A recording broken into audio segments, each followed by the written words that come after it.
abajene ariko bakora umwuga wo kuvura mu bitaro mu bigo nderabuzima hirya no hino. Dr Dushime Theophile n'umujyanama mukuru wa Minisitiri w'Ubuzima mu Rwanda atangaza ko aya mahugurwa ari ingenzi kuko nubwo aba batangira bavura ariko uko bagenda bakura mu mwuga bagenda bagira izindi nshingano zitandukanye aho bakorera. Batangira kuri bavura ariko bagenda bagira inshingano zinyuranye, ari kuyobora bagenzi babo mu maserivisi aho bakorera cyangwa kuyobora n'ibyo bigo babamo, ku buryo biba byiza kubahugura uko umwanya ubonetse. Karuhanga Franka umunasi ukora mu bitaro bya gisirikare bya Kanombe ndetse na Igihozo Sylvie umuforomo ku bitaro bikuru bya kaminuza bya Kabutare bavuga ko aya mahugurwa ari ingenzi kuri bo kuko bizabafasha kumenya uko bitwara mu bibazo bitandukanye biri mu mwuga w'ubuforomo n'ububyaza, birimo kuba bakiri bakeya abandi bakava muri uyu mwuga kubera umushahara ukiri hasi. Nyuma yo kuyiga hari knowledge ndi bugaining kugira ngo imfashe gukomeza gukora umwuga wanjye ndimo gukora ndetse no kuzayobora bagenzi banjye mu buryo bwo kwigisha ndetse na community muri rusange tubarizwa. Ndabona izadufasha nk'abanasi kuba involved muri leadership y'igihugu ku buryo nk'uko twabyize uyu munsi dushobora kugira amahirwe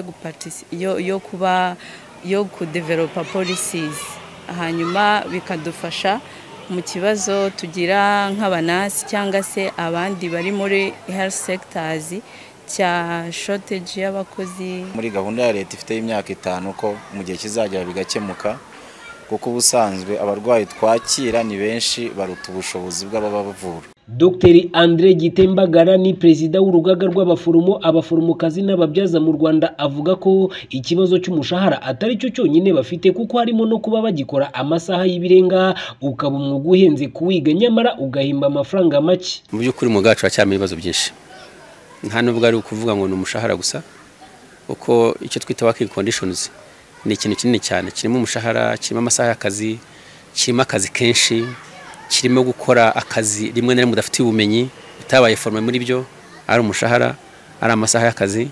Umuti wabyo no kuzamura working conditions mu buryo buri rusange.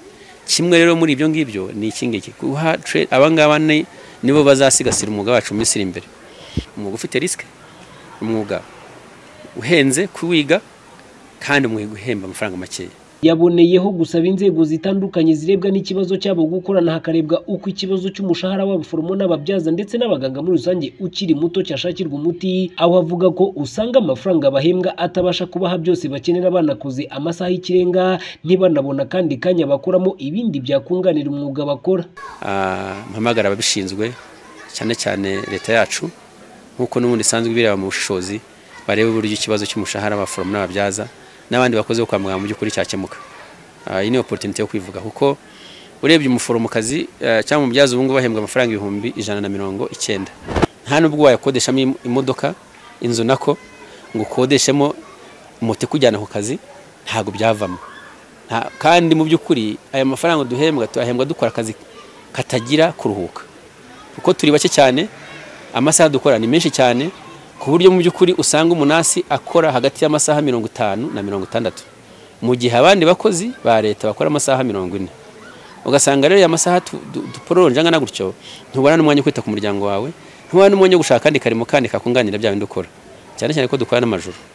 Rero mu by'ukuri ndafashe iyo opportunity uyu mwanya kugira ngo sabe inzego zibishinzwe ari inzego zijyanye n'izireba budget, Minisiteri y'Ubuzima, Minisiteri y'Umurimo, Minisiteri ya Finance, urwego rujyanye na parlement itora budget bibuke gutora mu by'ukuri budget yo gufasha abaforomo n'ababyaza n'abakozi kwa muganga kuko na kimwe mu bituma tubabura nuko nguko. Ku itariki ya 2 Werurwe uyu mwaka wa 2023 mu kiganiro yagiranye n'itangazamakuru umukuru w'igihugu Nyakubahwa Paul Kagame yagarutse kuri iki kibazo asaba abaganga kuba bihanganye kuko leta iri kubatekerezaho ngo harebwe ubushobozi babe bagerwaho nk'uko byakozwe ku barimu. Nk'abaganga tuzakora ibishoboka byose